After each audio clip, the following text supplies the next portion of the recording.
Hey everyone, in this video I'll show you how to fix ID not working on iPhone. Let's get started. First, open settings and go to Face ID and Passcode. Then enter your passcode.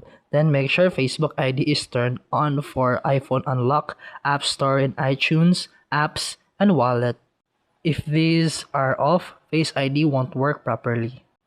Face ID uses the front camera system, so make sure the front camera is clean, no screen protectors, dirt, or case is blocking it. Also, remove mask, sunglasses, or anything covering your face when testing.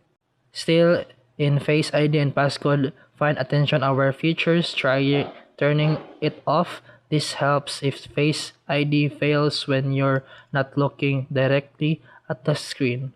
And that's it for today's video. If you found this helpful, please like and subscribe for more videos. See you in the next one.